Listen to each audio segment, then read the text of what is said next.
down this way, but All right. So Pre-con. You were saying.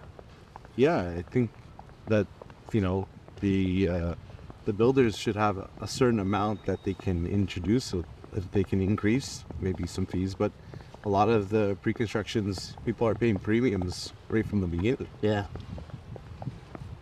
yeah, they're already paying a premium to begin with. That's That's a tough. But that's all going to slow down, I think, with developers. So what are your predictions for the next few years, like builders? I think builders. And I inventory. think the cost of building is just going up, right? So once they got to establish what the costs are going to be like, because the costs keep going up, and carrying costs keep going up, and building the loans are just keep going up. So I don't know. I think we're going to be in for a little bit of pain for the next couple of years. I think, Yeah, I agree. because no one's interested in losing money. No, And they continue building in this environment, they're definitely gonna lose money. But then, it kind of conflicts with what the government's trying to establish, which is more housing. So it's gonna be a interesting next year or two. I'd like to see some I think changes. the arrows are pointing this way here.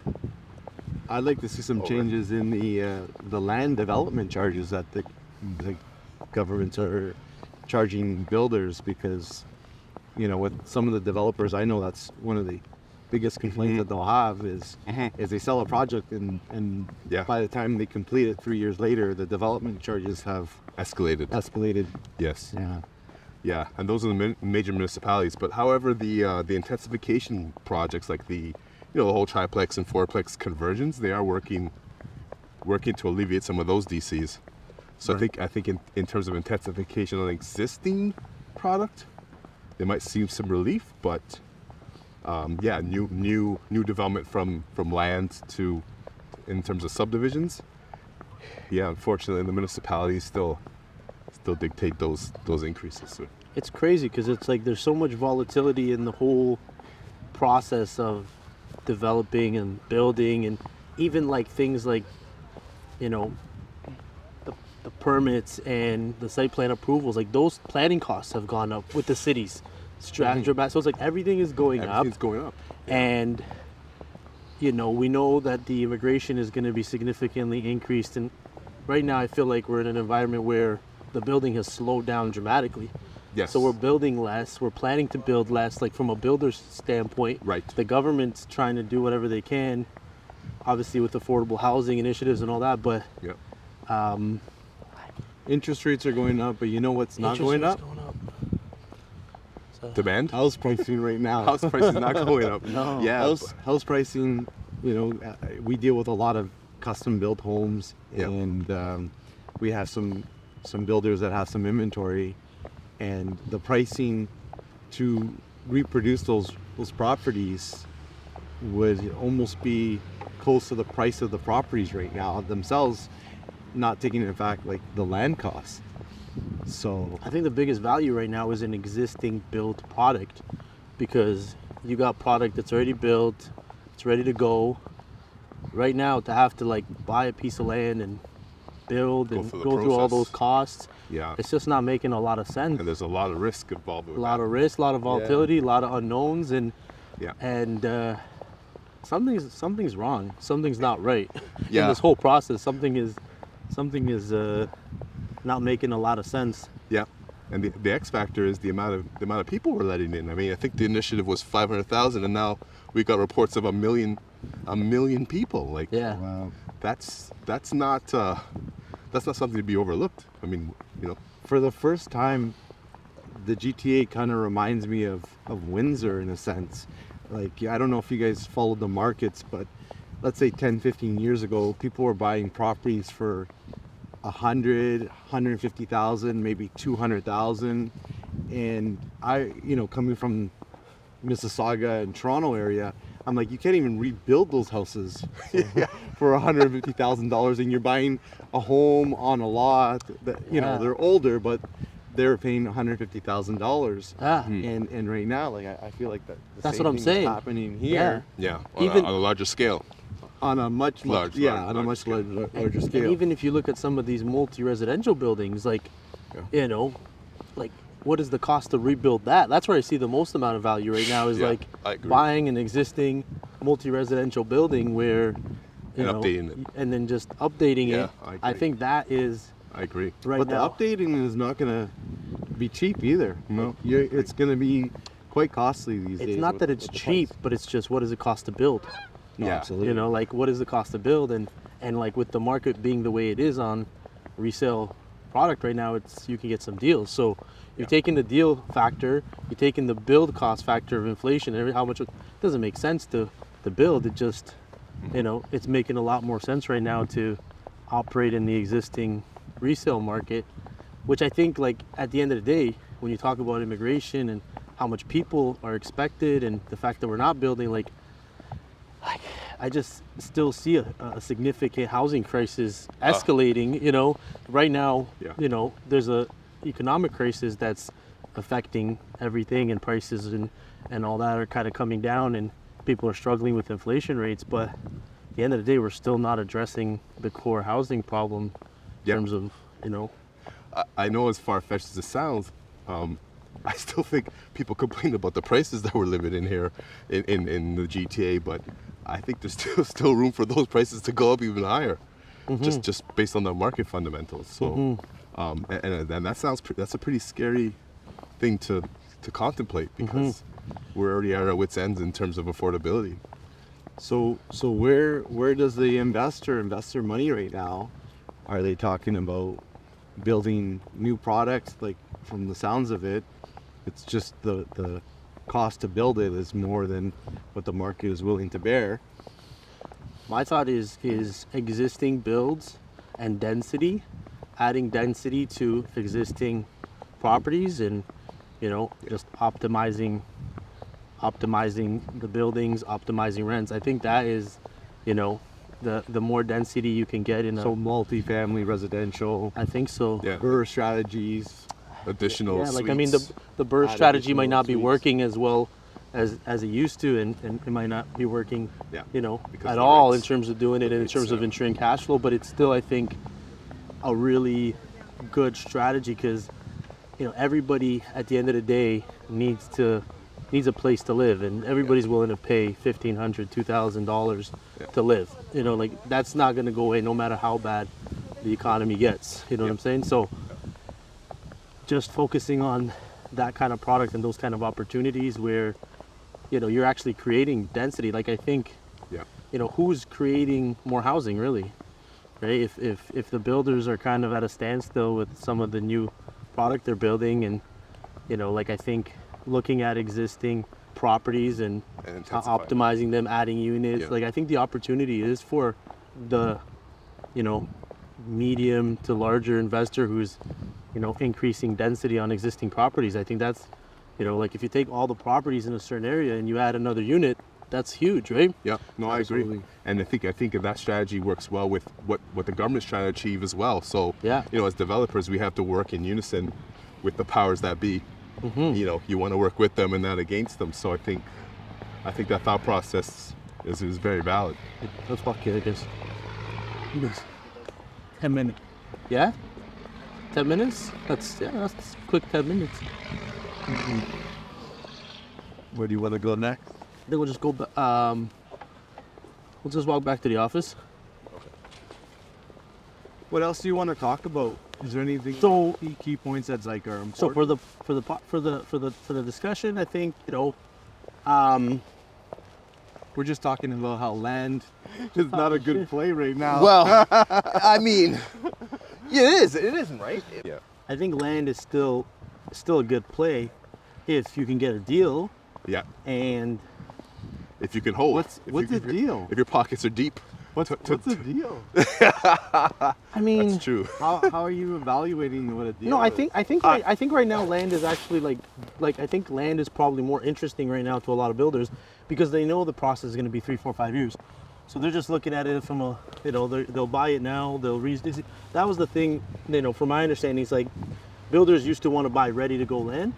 Now they've transitioned. They'd Yeah. rather go and buy the raw land Yeah. and work on it for 3 to There's 5 more years. upside. Because there's more upside, and they know in 3 to 5 years the market will be back. 100%. And they'll buy them some time. So they're still making good investments. So it just depends on what kind of investor you are. yeah, they're gonna need money to carry it for that period of time. Yeah. So in my opinion, the best play on land is getting a medium-sized lot, a 2-acre, 1-acre parcel lot with a house that you have some sort of income, and you can get some favorable financing in terms of you can get residential financing. But if you're talking about a vacant piece of land, 4 acres, I mean that could put a hole in your pocket for really quick, because you're not going to get favorable financing in this environment, and you're not going to have any income at all. Yeah, I think that was a No. struggle that I've always looked at with the land play.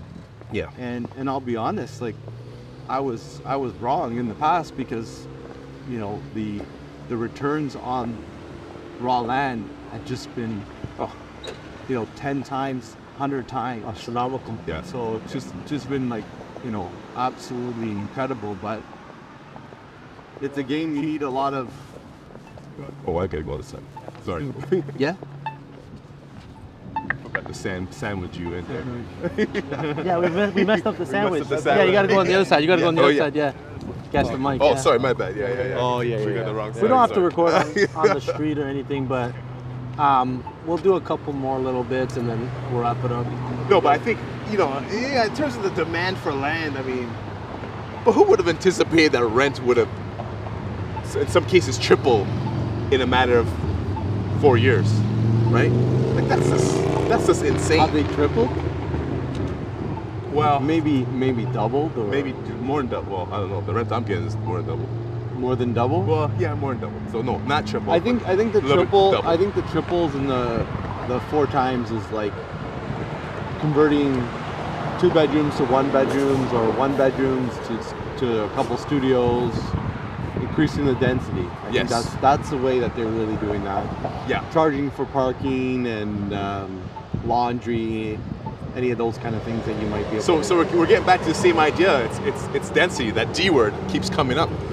It just keeps coming up because we have to accommodate the influx of people, and everyone needs a roof over their head. Yeah. So those who can figure out the density piece, I think that's when any investment becomes, more. I wonder if we're going to see more like purpose-built rentals where Oh, I hope builders so. are going to see Yeah. like the long-term picture and Yeah. and they're not going to just build to sell, but just But to your point, what stops developers from building purpose-built rentals is the development charges. Right. Right. It's back to that whole idea that the cities has got to work in unison with the developers. If your mandate is really to bring more units to the market, Yeah. and if there's really a shortage that you're trying to deal with, then there's got to be a little bit more. Yeah. I don't understand. flexibility Yeah. on that. Yeah. Yeah. I'm not understanding the whole development charges themselves either, because once you add the density, then you're adding the whole property tax and Yes. Yeah. the intake that the government's getting on those properties increases. Mm-hmm. Yeah. So the whole development charges is a bit of a, where is that money going to? Yeah. I get the whole parks and lieu and all the other things that are involved with it, the services that you need to bring in. I guess that's what it is. It's the municipalities. Yeah. They have to increase the infrastructure for Intensification, because if intensification is really the mandate, and it seems like it is, because we're going the other way with the whole green belt, right? We're staying true to this whole green belt Right. idea. Yeah. And that if you really impose the green belt, then intensification is just a unnecessary byproduct of that, right? Well, do they have to intensify as much? Like, if you leave like 45 minutes from TA, there's a lot of farmland, there's a lot of land available. Right. But we don't have the infrastructure in terms of fast trains and Yeah. all the stuff. Everybody in wants terms amenities, in terms of accessibility, and it's been proven from a planning perspective that we're more efficient once we live in more intensified urban boundaries, as opposed to being sparsed out where you're paying more in fuel, more effect on the environment. Yeah. So those are all factors that they're trying to take into. Colin, let's talk about you and your journey a little bit, and how you became an investor-focused real estate agent, and sort of the background of how you became an investor to start with. Yeah, I mean, going through my journey with real estate, I was able to get some experience in the States, in New York, where I learned some renovation, I learned some lending, and that was pre-2008. And, I kind of saw things weren't making sense in terms of qualifying people over the phone and people being taken advantage of. And it didn't make sense. So I was doing my license to come back and, my family members had some reservations saying, no, you know what, this is an opportunity here. This is America, the land of capitalism. But it didn't make sense to me. So I was doing my courses to come back to Toronto. And the day came that, the market came. They shut down everything, and the whole banking system and all these loans that we were giving people kind of all came to. This was 2008? Yeah, this was just prior to 2008. So I was there during the crash. And so I had my license now. Basically, I predicted what was going to happen. It happened.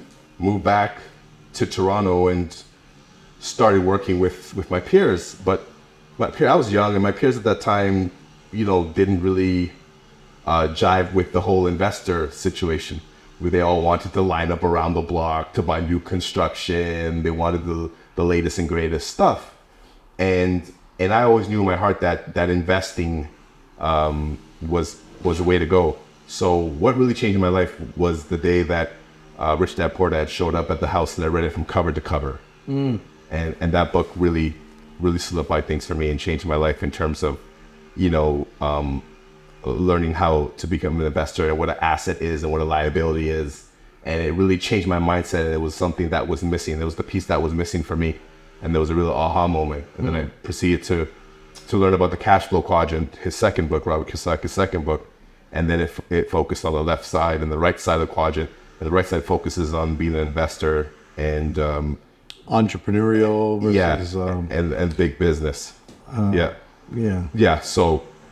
So that really shifted my mindset, and I said, why am I going to get involved in the emotional aspect of real estate when I could get involved in asset creating side of real estate? And that's kind of what my focus was from there moving forward. So got it. So you were doing financing in New York? We were doing financing by night. My cousin's fiance at the time had a mortgage business, so I was learning about financing. And then by day we were flipping houses, doing construction, doing renovations. So I was learning development and financing at the same time. So we were kind of qualifying people over the phone, taking down their information. Robert says, he's a pilot, he makes $300,000, he ran a piece of paper, and we qualified on those merits, no qualification, nothing like that. So I said, well, this doesn't make much sense. How we verified any of this information? So it basically. So that's how easy it was pre-2008 in the States to get a mortgage. Absolutely. Wow. And the worst part about it is the banks were giving us incentive to take advantage, in my opinion, to take advantage of people. So not only would they qualify you, but they said, for doing that, we'll give you 3 points in the front, 3 points in the back, and you're walking away with a 6% commission. So it just didn't add up. It didn't make sense. And we thought that, I thought wasn't going to end well. And that's exactly what happened. 2008 was kind of interesting with that because they were doing over 100% subprime loans, over 100% loan to value. Yep. And no qualifications. No verification. Yep. The mortgage companies were selling it to other financial institutions, bundling that. Packaging them out, selling them as debt and they weren't even taking responsibility of it. So the people that got left holding the bag on those was not the people that were writing those mortgages, which is very interesting times. It's interesting that you give that background because a lot of people will compare like what's happening right now with 2008 and what happened in the States, and some will even say like this is going to be worse. And I'm just trying to understand where their context comes from. But if that's kind of what you're saying it was happening, then I mean, we're in good shape. It's Well, yeah, Totally different. Yeah, totally different situation. different, yeah. I think the comparison lies in that people were taking on a short-term debt on the residential side in 2008, and once things came up for renewal, the new rate had far exceeded what they initially qualified for. That's when stuff really hit the fan.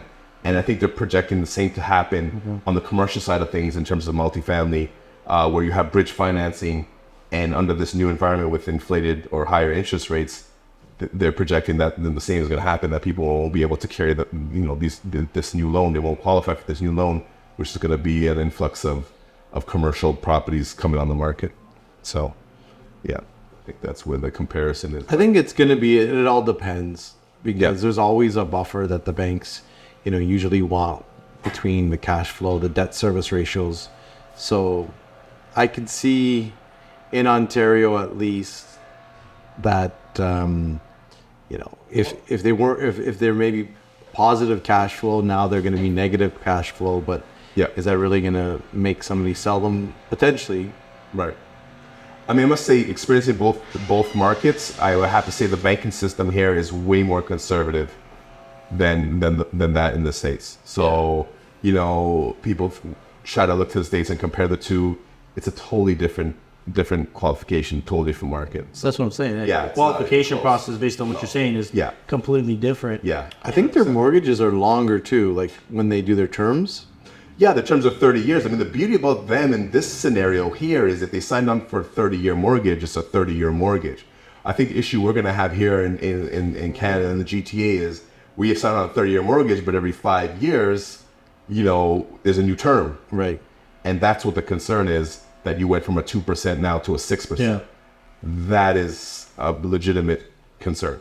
The thing is now the interest rate is higher than the buffer, the safety buffer that they got approved for, right? Now the rate is higher than that, and yeah, the renewals here, yeah, like so when you were saying renewals in the States, I guess like those mortgages wouldn't really come up for renewal. They just couldn't afford them anymore because.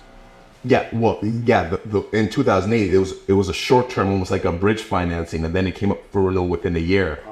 That's what happened when they prepackaged those packages. They came up for renewal, and that's what happened They were in that doing scenario. packages that renew. Yes, that renew. And I think they got into trouble where if the housing prices went down, the mortgages were at 100% or 105% of the loan to value.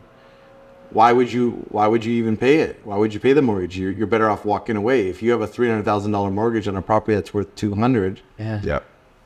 you Hand in put your keys. hand in your keys. It doesn't make sense to keep it. Yeah, so I think there's some big differences there in terms of how things are structured here and how things were structured there. But okay, cool. So you came.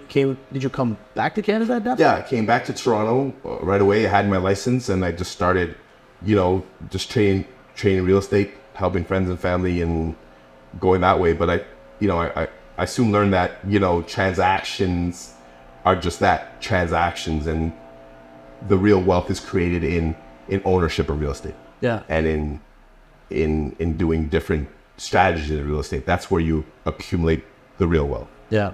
Yeah. I think that's a big message and a big factor, like especially for real estate agents and people that are just getting into real estate is, the real wealth, as much as there's a huge opportunity to operate in different facets in real estate, and real estate is, I always say real estate is as big as business itself. Yeah. Business has all these different verticals and all these different fields. Real estate has, like there's real estate tech, there's real estate investing, and then that has a whole bunch of different, different things that go under it. There's real estate, being a real estate agent and, specializing in different niches. So, but at the end of the day, I think the ownership of real estate and that's where the real wealth is made. And I think that's a really good point. So when you came to Canada, tell me, I came back to Canada. So how did that journey begin in terms of you and, investing and acquiring those assets for you? So I tried to pick up on the strategies so how I started my journey is I tried to work with investors, and from those investors, I piggybacked off of their strategies and what was working for them. I believe in it's okay to make your own mistakes and learn from your mistakes, but if you're really clever, you're going to learn from other people's mistakes. And that's even a better strategy than learning from your own mistakes. 100%. Yeah. So that was a strategy I took on, just learning from other people's mistakes, seeing what they did right, what they did wrong, what their strategy was, what their way of thinking was. And I started to really learn the ins and outs of real estate. And I always felt when I moved to New York, I was at an advantage because I always felt growing up that New York and New York City was about 10 years ahead of Toronto. So if I can live there and see what was happening there, then I can kind of position myself and piggyback off of that. Now, that gap is probably narrowed to maybe 6 years ahead, maybe even less now. I would say like 6 or 7. Honestly, like that was one of the, and I'll give a shout out to the brand, but like that was one of the big reasons why I joined EXP was because now it's like we're affiliated with all these folks from the States. Yeah. And when you look at Zillow, when you look at all these tech companies, they've always been ahead. They've always been ahead. There's always been that 5-year gap.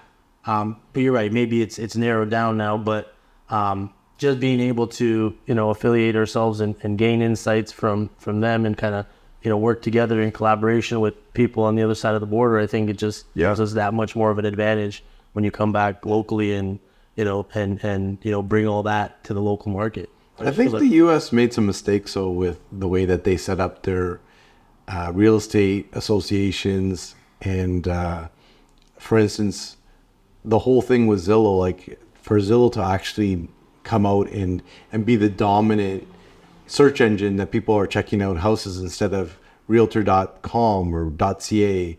If you notice, realtor.com is not owned by... It's all private. It's all private in the U.S., which is completely different. So Korea, they own realtor.ca and a lot of that's going out there. And there's some other websites that are data sharing and showing some really good information, maybe more than what realtor.ca is showing. But I feel like the U.S. had some challenges with the way that the market went. You have the agents that are bringing in the listings and then paying a company to advertise them back for them, which is kind of backwards compared to I think, Canada. But I think that private initiative of Zillow is what, like again, we're learning from them. So now our legal bodies or CREA or whatnot saw what happened with Zillow right behind, so we learn from them and then we get it right. Exactly. So that's from a legal perspective, I think, and from an institutional perspective, I think we're maybe in a better place. But I mean, somebody needed to create Zillow and think of that and come up with that technology so that it does what it does. And I just feel like from that standpoint, they're always kind of a bit ahead in terms of different things. But yeah, you're right. From a legal standpoint, they might be a bit behind what we're doing. But I mean, it's always arguable. But like, there's new legislation now about exclusive listings and all that. So it's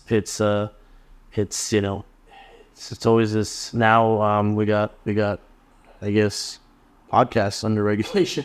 So I don't even know if we're gonna put this out. Run this by. We don't make that kind of money yet. Right? So it's like you got to figure out how much regulation is good. But I feel like they're very much open market, and I think that's how you breed that creativity and that innovation is when you have that open market to so everybody can do different things and interesting things. And I think that's why they are a little bit ahead, because maybe things aren't so stringent. But so tell me how did you, I guess, started? Yeah, how did you like get to the obviously you got yourself into some land development and land rezoning and all that. So how did you get there? So it's like stepping stones. So like baby steps. So nothing happens overnight. You kind of have to play your position and figure out where you fit in. And I would have to say the most important thing is to take action, right? I would watch people do certain things, like how do they do that? And then until you start doing it yourself, you start to figure out and put the pieces in play and just have the confidence to persevere. So I think how we started is we bought our first house in South Etobicoke. It was a wartime bungalow, and it was going fine. It was an up and coming area. My wife is from Midtown Toronto, so it wasn't as comfortable from her. I grew up in Malton, so I thought it was, I'm close to the city. This is great for me. And when she got pregnant with our first son, our in-laws, came to us and said, okay, well, you can move up closer to us. You're going to have to sell the house and, go from there. I said, no, not so fast. When I read Rich Dad Poor Dad, he said, take a liability and turn it into an asset. Mm-hmm. So that one thing that we did was life-changing. It changed everything for us. And so we took that bungalow, we legalized the basement apartment. We had to do it the legal way, obviously, do everything above board. We legalized the basement apartment, and we took out that equity, and we purchased another property in Midtown Toronto. And with that, we still own that property in South Etobicoke now. It still cash flows. Wow. It's probably worth 5 times its initial value. And so that was a stepping stone. That one decision was our stepping stone. And you know what? It was against popular demand. It was against popular opinion. It was against everything that all our friends were saying to do. No, the easiest thing to do is to sell the house and buy another house. And I said, well, if I do what everyone else does, I'm going to get what everyone else has. Yeah. We were talking about it before, and I think we mentioned it. It's like, how you see the billboards sold and that kind of, we should roll out the hold campaign. I love it. Just hold, because like that, you just said it, like that one action literally changed the trajectory of everything moving forward. You probably would not 100%. potentially have, the opportunities that you have now if it wasn't for that. Podcast over. Take action. Yeah. Hold. And hold. That's No, it. I love it. That's it. And that's it, right? That goes against popular opinion, but that's really what differentiates, right? What separates you from everyone else. So we did that, and then we bought a property, and I want you to work with investors, and I was helping some friends, some clients find some land in Barrie, and they were doing quite well, and I was surprised at how well they were doing, and I was like, I gotta get involved in some deals, but at the time we were getting married and we were starting a family, and the capital wasn't readily available. So, but I kept searching. I kept looking for properties, and the key, what we did is we focused on exactly what we were familiar with, our niche. We decided to stay in a certain area and look for a certain product. And it took me, 4 or 5 years. I was about to give up on the whole situation. I finally found the piece and brought to partners, and they love the property. And that was another thing. That was a home run. It was a duplex. So once again, it was a house on a 2-acre parcel of land with rental upstairs, rental in the basement, and 2 garages. So for us, our first project being developers, that was a home run, because most development is very risky in that it's cash intensive. So we were able to get a residential mortgage. We were able to get income coming in from upstairs and downstairs, and then go through the rezoning process. So that was just an amazing opportunity, especially, and it just goes to show perseverance pays off, because I was about to give up on the whole idea, and that came up. And then not only that, then within 6 months we found a neighboring property right next to it, which was a 4-acre parcel, but this one was vacant and didn't have the rental income. It was just raw. But it just shows that perseverance and just keep it up. But you needed that first property to buy that second property ultimately. And it's interesting how like that first property had 3 different elements of it. It had the residential mortgage element. Yep. It had the duplex element, which was, multi and getting some income. And then the play is really land. Right. So you're kind of combining different strategies together to make that property and that situation a success, which is very creative. And I think, in this market right now specifically, and just in general, like, you got to get creative, right? The more you improve, the more creative you get with certain strategies, I think it opens up the door to bigger opportunities. 100%. Did you assemble those 2 lots? We didn't assemble, so those are separate transactions. So once again, the first transaction was there. We raised the money on our own, but once again, access to the other properties that I personally owned, we took equity out of those, used lines of credits to acquire this property, because So what happened with that one with the barn and the multifamily and the residential mortgage. What happened to that one? Oh, the first one we bought? Yeah. That one we still, well, now you mean? Yeah. Yeah, so we rezoned it recently. It was 1.8 acres. We rezoned it and got it approved for 48 townhomes. For the 1.8 acre. 1.8. The first one, and that's the one you liquidated. Right? Yes, and we sold that to a builder. Oh, okay. Yeah, so we've sold those lots to a builder, and now the other piece, the 4 acres, we just recently got it approved for 8 townhomes, and we're gonna go. Well, this is not the ideal environment right now, but thankfully, due to the first liquidation, we're in a cash positive situation, and we could kind of ride the low tide and looking towards the better days when things kind of normalize. Yeah, so yeah. That's fantastic. That's awesome. That's a great story. Rob, you want to talk about some commercial? Yeah, you got some. Is there any examples maybe that you have of some commercial transactions that you've done in the past that are interesting in terms of So the commercial aspect of it, the commercial aspect of it for me was more stuff that I'm getting into now. So with the commercial, I like multifamily. It's, I think that's the play to be in, and I think everybody needs somewhere to live. If you have like a prime piece of real estate with an area where you can have commercial, have a good business in there, I think that would be a good idea too. Lately, we've been combining the two, where we've been buying commercial properties that we're able to open up our offices in and run our real estate business, and then own that property while the companies are paying for it. We have some income coming in and upstairs, so we have that opportunity, which is working really well with us. And if you have a business plan, you have a good business happening, and you want to expand, the banks are fairly they like those kind of businesses, so they're fairly a little bit easier to get mortgages than a true investment property, because we do own or occupy a large portion of the properties. So they're looking at the properties, and they're looking at our business, and they can bear it. But I kind of started off the total opposite way as Colin. I was the guy that, bought the pre-construction, and I looked at the pre-construction and I was looking at the prices. So when you're in Mississauga, houses started jumping up in price.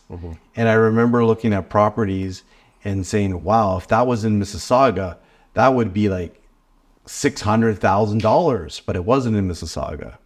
It was in a different area called Milton, and at the time you could buy houses for $200,000 or $300,000. Yeah. So I went that way because I figured eventually the prices in these areas are going to start catching up to Mississauga. Well, they never did, because Mississauga just kept on going up and up and up. But the prices on those pre-construction properties significantly increased. So I did one, and it's the same thing that you said, Colin, like taking that action, buying that first property, and being able to leverage that property to buy the second, to buy the third, and then so on and so on and so on. Yeah. Yeah, that's absolutely right. And actually, you raised a good point with this whole business model and owning. It always comes down to real estate. So, for example, I have 2 friends who are chiropractors. One chiropractor is leasing it, and he's using it just as a chiropractic practice. Right. The other chiropractor, and that's in Toronto because he can't afford to buy in Toronto. The other chiropractor could realize he couldn't afford to buy in Toronto, but he said, rather than practicing in Toronto and paying my landlord, I'm going to buy a unit that I can afford in Pickering. Right. And so at the end of the day, I think what the strategy of the guy in Pickering is much more sound, because the business model is a business model, but when the person in Toronto sells, he's going to sell his practice, but that person who owns the real estate in Pickering, that's going to create so much more wealth. So it's the exact same 2 professions, but the strategy is different. And I can guarantee you, the person who invested in the Pickering location and is looking at it from a real estate play is going to have a much more sound return. He's got the real estate working for him while he's Why he's running his business. Yeah. And I think like even the example you had with, structuring these opportunities with the business and the real estate, again, it's just creative, right? Yeah, it's just a creative thing where you're doing 2 or 3 things and you're kind of combining the strategies, where it's not just a land play or not just a multi-residential or not just a commercial play. It's like we have this whole business plan already, and we're getting creative, and we're eliminating some risk because we have all our dots and our T's knocked out. But I think if I can add to that, if we were to look back in time and like what was the highest and best, like what would make the most money, it was probably the land play. And you would just buy the land, sit on it, do absolutely nothing with it, Right. and make the most amount of money. Because there was like some farmers that sold for $50-100 million. Yeah. Like those are returns. Just I can't even imagine it really. But overall, having a balance in that where we need it for our business. Our business is going to be operating anyways. We're not paying rent to somebody else. We're not under the restrictions of, okay, is our landlord going to kick us out or raise the rent? Yeah. And or tear it down and or Kick you out. And in 20 years, we own the property, and that could be something we can either sell with the business or keep. Yeah, 100%. I mean, at the end of the day, we did the more risky approach. Well, thank goodness for cash flow. I think that's the name of the game. Cash flow. That's why you love multifamily. I love multifamily because that is the basis of investing. Mm-hmm. Now, land, depending on how you buy the land, it could cash flow. Like our first deal cash flowed, but when it doesn't cash flow, boy, does it become a burden. Yeah. And it becomes a real risk. So I think through my journey, I realized how important cash flow really is. I think that's the big lesson. I took on a lot of risk. I took on some risk with the first one. It was risky, but I took on a lot of risk with the second one that had no cash flow. Yeah. But luckily, the cash flow property produced some capital that we could offset it. But cash flow, I think, is the name of the game in real estate. If you have an asset that produces cash flow and it puts you in a better position to wait, and you look like a genius, in 10 I think the balance is with the land. A lot of people call it land banking, right? Yeah. So if you have the money and you're putting it in the bank, you have a little extra money, you can put in some land. Like I think there was some really, really good opportunities to do that. Oh yeah, yeah. I know some people that, they bought land just as a farm, farm property. Farm it. Just to farm it, and then Someone came knocking. later on, a few years later, it's worth all this extra money. But it really comes down to, I think, what you said earlier. It's still resonating with me, Colin, about taking that risk and buying that first property, because I look at some properties that I liked and I thought about it and I didn't buy them. If anybody asked me like what regrets I have, it was just like, it was not buying that property or not buying, a certain property. When I drive by them, I still think about them. Yeah.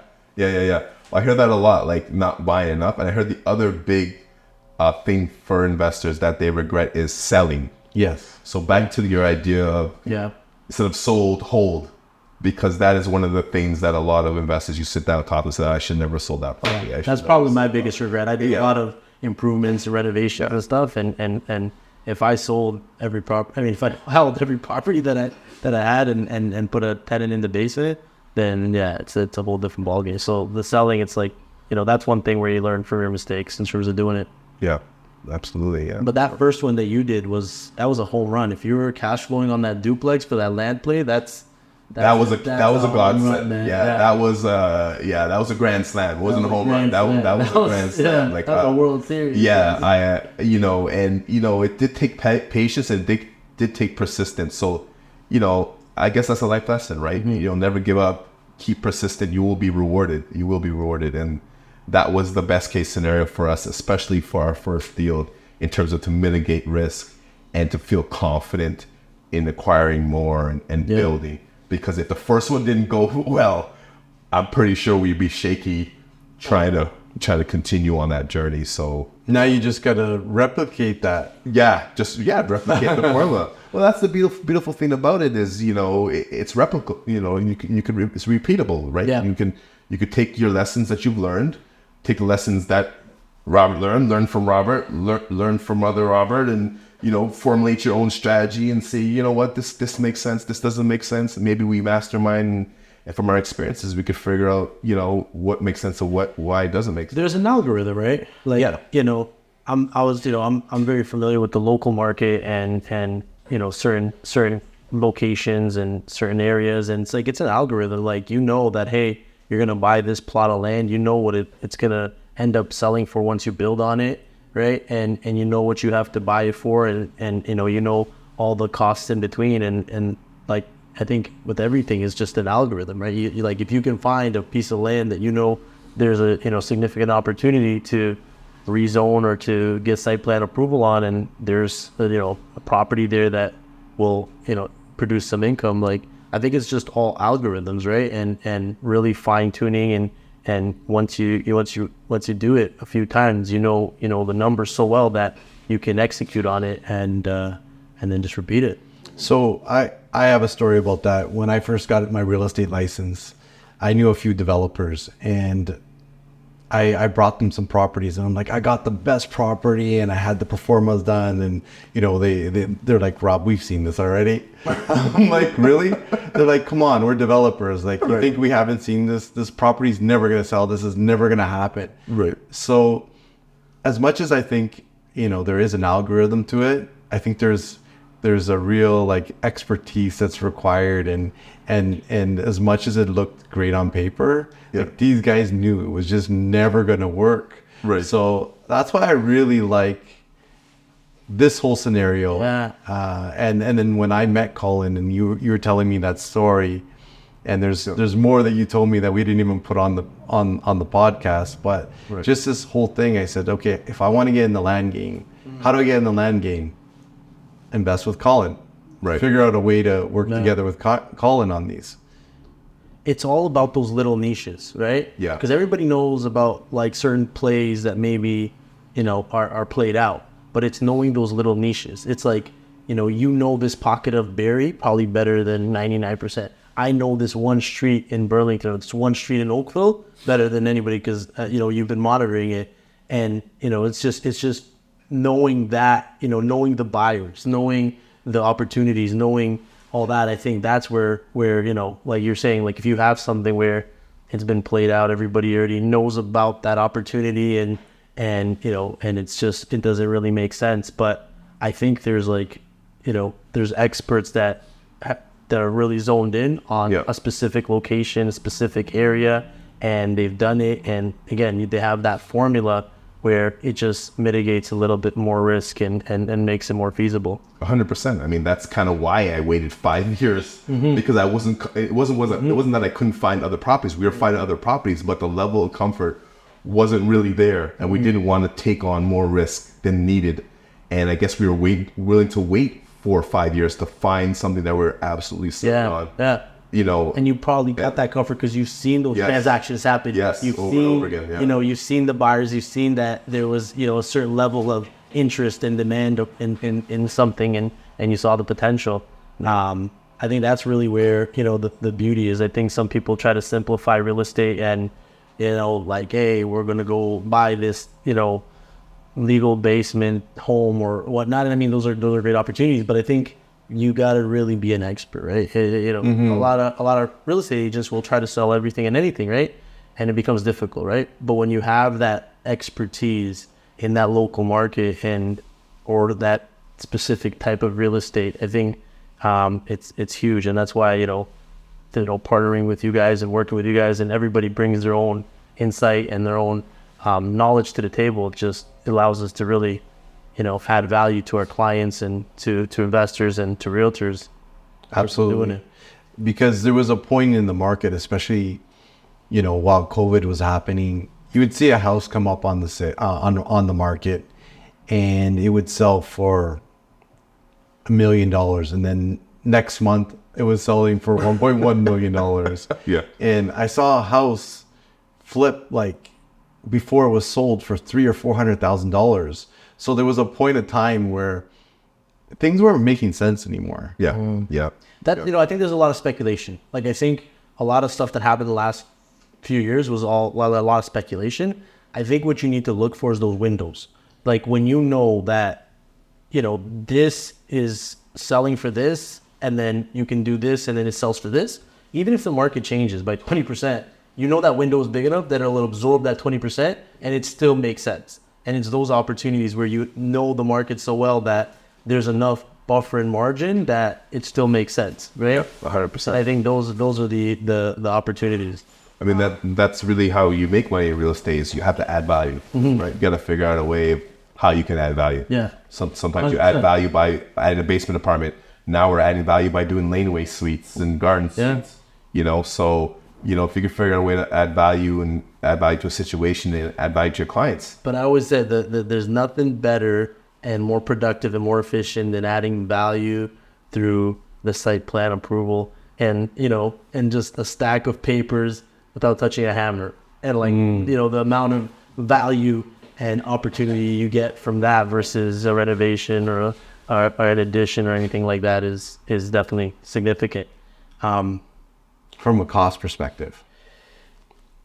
Just from, you know, turning a $10 million property into a $20 million perspective, like there's no other, you know, there's nothing else you can do without touching a hammer or anything like that that'll add that much value. So I think that's you know, that's. I think we've all seen those in our area, and we're like, oh shoot, that would have been a great one. Yeah. Right. And at the time, it was always too expensive. Like, it doesn't matter what it was. If you look back and it was like, wow, that was $500,000. This is crazy. And now that same property might be worth $2 million. But it's also like you might not have the intelligence or know how to do that, right? Like how to convert that into that property. Like somebody needs to know exactly what to do to take that property from A to B, right? 100%. And it's not just buying it, and you know, it's just having that knowledge of that process.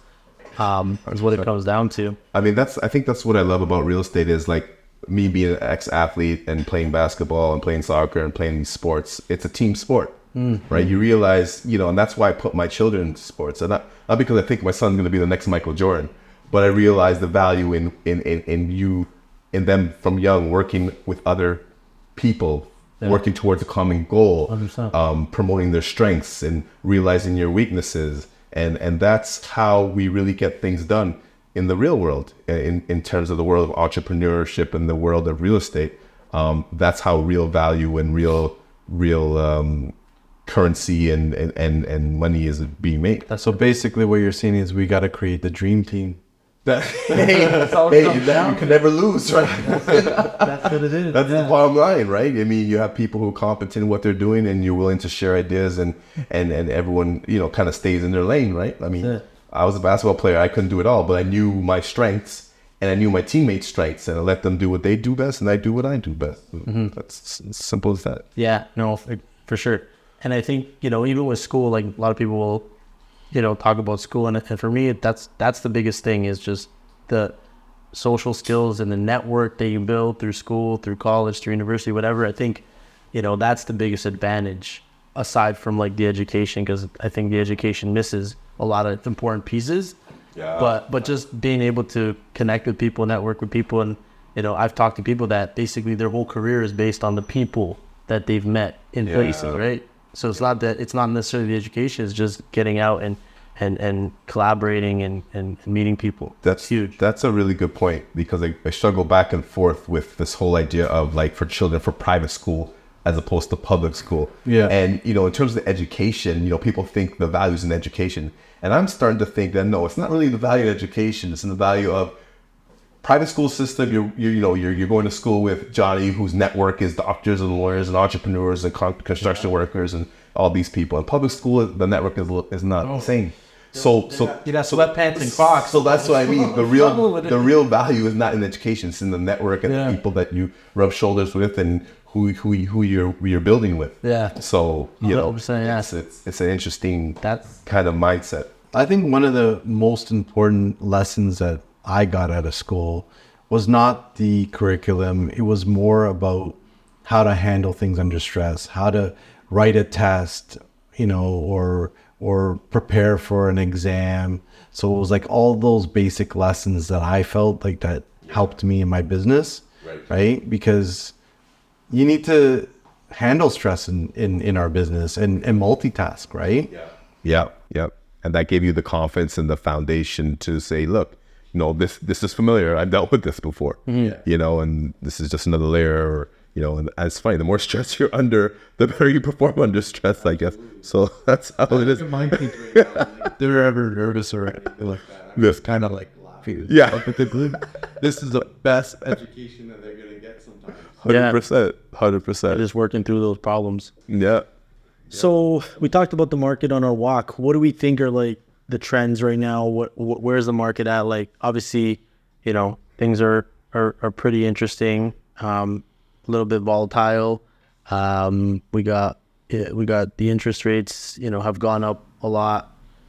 Inflation is up, and prices right now seem to be, trending downwards slightly. I think there's a huge opportunity for buyers right now, but what do we think is the opportunities right now? I mean, you can clearly see that with the immigration policy, we went from 500 to quickly 1 million people when you kick in students. And, I just think the demand for housing is going to increase in the future, and everyone needs a roof over their heads. So from the development aspect, in terms of building from the ground up, I think there'll be a slowdown there just because the costs and the expenditures and the skilled trades, and there's a lot of moving pieces that need to get sorted out. So to your point, what we were discussing is taking existing structures and intensifying and adding units. I think there's no better time than now.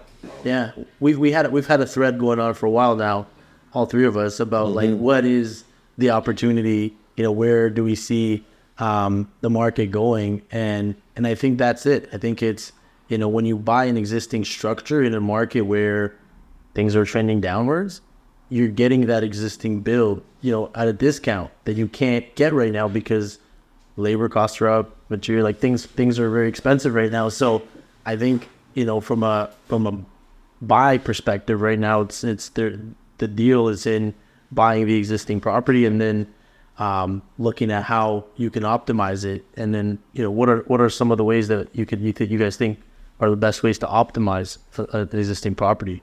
Well, first off, I want to just say I've never seen so many good deals on the market ever. Actually, and when I say on the market, just available right now, because a lot of these don't hit the MLS, as you guys know, right? In hot markets. Yeah. So I just feel that there's a lot of opportunity out there that I haven't seen for a long time.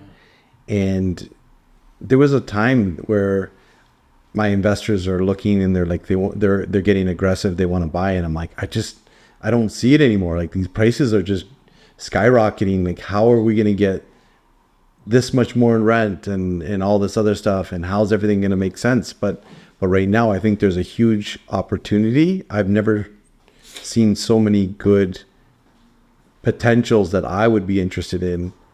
And that's why, like, with this whole group of us getting together, I think we can really get some great properties under contract. I think that's it. And I think, like, a lot of people are saying it's the end of the world. And there's a lot of like negative sentiment. And I mean, I think all that is kind of, this is the reason why the market might be trending downward, and kind of there's a lot of uncertainties. And I do think we're kind of going into a period of time where there's going to be, things are going to get a little bit rough. It's going to take some time for things to get back to whatever the normal is. But if you look at immigration and you look at, housing starts and you look at these deals, those three factors, it's like, to me, I see like, it's just a ton of opportunity for people that are in a position to buy, you know what I mean? And take advantage of the next year. So it's that's, I think just looking at those factors, as much as things might get a little rough, I think, looking at ways that you can take advantage of this market and maybe through some collaboration or through some JVs or through some different strategic ways to do that. I think that's going to be interesting, and I think that's where the opportunities lie. Yeah, 100%. I mean, back to my first point is real estate is a team sport. Yeah. Right. So you know what? If there's something you don't know about, get in contact with someone who knows about it, or meet people, network with people that have a proven track record and can guide you in the process. Because there's going to be a lot of fear, but with fear comes opportunity. And this is a market. There's ups and there's downs, and we've been having ups for a very long time. So I think for a lot of us, the downs are uncertain and they're unfamiliar and they're even more scary. Mm-hmm. But I think that's a natural flow of any healthy market. Mm-hmm. We can't go up forever. Things have to stabilize and even out. So, it's an opportunity to buy when it's on sale. I mean, we all line up to buy toys for our kids on Black Friday. Why? Because we're getting a 10% discount. Well, 10% discounts coming, people. So that's it. If it's not here already. If it's not here already. How do you know when the market is at the bottom? I mean, do you ever know? Never know. You do. You do? Yeah. When do you know that? When it's already done. Yeah, that's true. In hindsight. Oh yeah, it was at the bottom. Now we're going back up. Exactly. Yeah. Good point. So I think we need to jump in and take action, like you were saying. I remember 2018. I was selling, and then the market just went through that whole stress test, and there was a little dipper. And I had a house for sale, and a buyer came in on an open house, wanted to buy it, and was just like, "Oh, the market's gonna change. It's gonna go worse, and you better give it to me for this price, or else I'm not taking it." And I'm like, "Well, my client's not gonna take that." And meanwhile, a house just sold for $200,000 or $300,000 more than my client's expectations. So the market went, and I think houses hit 1.2, 1.3, and they were back in the 900s. Mm-hmm. And I remember the buyer, he's like, "No, I'm not going to buy it unless it's less than that. I'm going to wait. And I still think about him. Of course. I still think about that guy. Yeah. Because after a point, it just like it went back up. Yeah. So it's probably now back to that 1.2 range now, but it took some time to get there. Yeah. But it went from like 900, 950 to a million 50 really fast. Right. Well, right. I think there's been a lot of volatility over the last 5 to 10 years in this market, and I just feel like we might not see that much. I think things are going to be a lot more stable, especially after this next year or so, in terms of the market just kind of stabilizing a little bit. But yeah, I think that was a little blimp in the market, and I think this one is a much more significant one. But at the end of the day, just there's going to come a time where I think things will recover, and if you look at the big signals in terms of the housing demand and the housing shortage, I think we're gonna see a time where the demand picks up, and there's a lot of opportunity right now. Do we want to talk about maybe some of the like I think you mentioned it, like one of the most important things is educating yourself and kind of knowing what you're doing.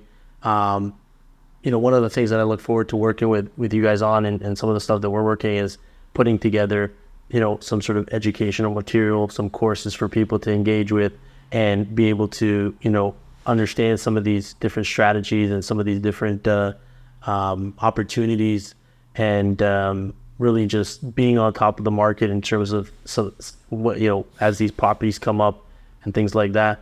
So the case studies that we were talking about, just some of the case studies, where we can actually show them, this is what you purchased for, this is what could happen, and here are some examples out of past performance of what happened in the past.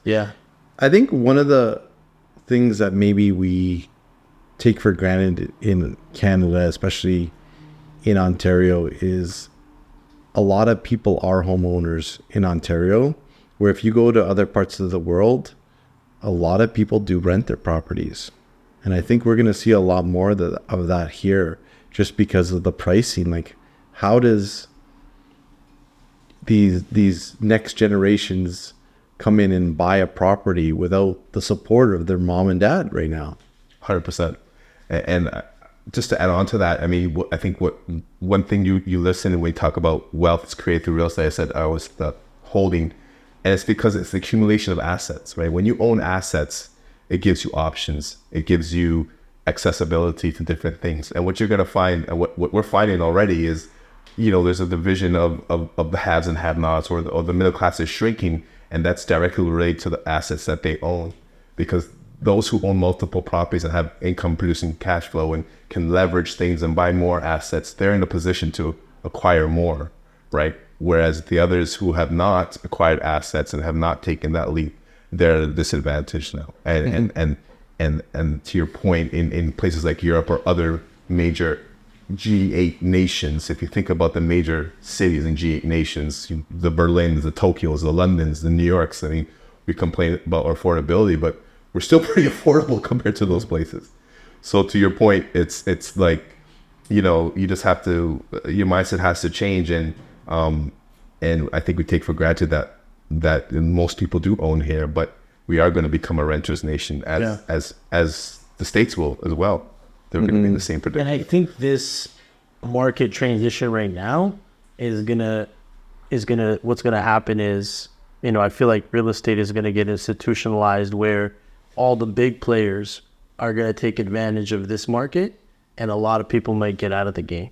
And that's the scariest part, is that, because of, where the market's at and what's happening with interest rates and all the negative sentiment around it, it's, some people are just, gonna have to step aside, and that renters market is gonna, grow, and that's gonna be the status quo. And the people that, own real estate, and, there's gonna be big institutional investors that are gonna, step into this market and take advantage right now in terms of doing it. So, it's unfortunate, but I think that gap is gonna widen a lot. It reminds me of a quote, and they say, you're paying a mortgage, you just might not be paying your own mortgage. Right. So like, one of the things that I really liked to do was help people get that first home and buy that home and stop renting, because they were paying the system, to your point with the mortgages in the US and everything. I think we were very conservative in Canada, almost too conservative, where they would say you can afford a $3,000 mortgage, you can afford a $3,000 rent, but you can't afford a $2,500 mortgage. Right. And I think that's where our markets, it really stopped people, and they weren't teaching financial literacy. Right. Even in the banks. Right. Even when you would go to the banks, when I went to the bank says I wasn't able to afford the property that I bought. Right. Right. So I had to look at a mortgage broker, and I had to go through the mortgage broker route, and the mortgage brokers had different options available than, Schedule A banks. And I went that way. So for me, looking at it now, interest rates, the way where they are, doesn't really faze me, because I don't mind paying a little bit extra interest rate. Yeah. If I can buy an investment property that's going to make me 3 times, 5 times, possibly 10 times. Yeah. Yeah. Over the long run. Exactly. 100%. It's true. It's these rates aren't going to last forever. And there's going to be a lot of damage done with the rates, but they're not going to last forever. And, the deal you get today and the amount you pay, that's going to last forever. That's going to be the price you pay. And as you pay it down, it's going to go lower and lower. So, I think there's a huge opportunity there. Like in terms of, any of you guys have those clients that say, I'm going to wait for the rates to drop? Well, it's funny you say that, but like, When you said that, one thing that jogged my memory is that when I came back from New York, I was helping certain clients, and certain clients I was like, "Oh no, I want to save. I want to save I want to get to my 20%. I don't want to pay CMHC." Right. The same idea. Yeah. Right? I need to save to get 20%. I go, listen to me. You should just get in where you fit in. Get on the ladder and go from there. So what I said, you'll be ended up chasing the market, and lo and behold, that's exactly what happened. That's what happened. Every year they tried to save an extra 20,000. The houses went up 100,000, and they wanted to save another 20,000. They went up another 100,000. So I said, no, instead of you saving to get that 20%, Yeah. you're gonna end up chasing the market. And those same people now, Yeah, are renters. they are. And I remember one thing when I would work with a lot of buyers, I would be like, this is your first home, not your last home. Right. Because everything was like, this is not good enough. This is not good enough. Yes. And I want more. And it's like, well, just buy this. Yes. If that's all you can afford, just buy this. Yes. You know what? You can't afford a house that you want to live in. Yeah. Buy an investment property. Right. Take that investment property, sell it, Right. and buy that home that you eventually want. And that's prudent. And that's kind of why, and that's back to the idea of why I wanted to get involved in becoming an investor agent is basically that whole sentiment, knowing that, you know what, your first home is never your dream home. And you have to strategically, if you want to get to that dream home, you have to strategically make purchases to get to that dream home. Yeah. No one's first home is their dream home. But what are you going to do about it? What's your plan? How are you going to get to that dream home? Yeah. Because it's possible, but it's not going to be possible in your first purchase. Yeah. Yeah. And I think if you look at the houses that people used to live in, I went into a house that was a friend of my dad's family home. And this was like a pre-war bungalow. It was for sale. So I went through the property and I knew the family. And I think it had like 2 or 3 bedrooms upstairs. And the basement was fully used. They were using the whole basement. I think they had like 7 or 8 kids in that family. And I'm looking at that house. I'm like, how did they live with like 1 washroom, 7 kids, parents on this property? So expectations and just in general of what we want, if we compare to maybe what our families did or our grandparents did, like Yeah. our lifestyle is so much better. Yeah, we're spoiled. We definitely are spoiled. We have a lot to be grateful for, and we should definitely sit in our gratitude because, you know, we're the people. I love that. Yeah, we all come from we're not Canadian. We came from somewhere. Yeah. Right. And so, you know, in order for our family to even get here, they had to sacrifice, and we should really be truly, you know, grateful and sit in gratitude and take advantage of the opportunities that are before us, right? Because we do have it better than our previous generations. 100%. Yeah. So stop complaining. Stop complaining, man. There's nothing to complain about. Go and buy it. Yeah. Make it work. Make it happen. You know, it may not be easy, but it's worth it. Yeah. You know, and I realized that in life, you know, everything that was hard to get, I'm just that much more grateful for. Yeah. You know, 100%. right? Because you have to bust your butt to get that. And If you don't work for it, it doesn't mean anything. yeah, and you're probably gonna lose it. Yeah. You know, you're probably not grateful for it. You're probably gonna find a way to squander it. Have you seen the statistics of lottery winners? Oh, I've heard this. Yes. Yes. Most lottery winners lose the money within, I think it's like 5 years, just because they didn't earn it and they didn't know what to do with it. Yeah. Yes. Yep. Exactly. All right. Yeah. I think the big takeaway was get educated, take action, hold, and be grateful. There you go. And stop complaining. Yeah. And then stop complaining. All right. Boys, we did good. Good All right. broadcast, man. Started, man. Thank you. Thanks for coming through, my All right. friend. All right. Man, good stuff. All right. Colin. Good to see you again. Good. All right. That was good.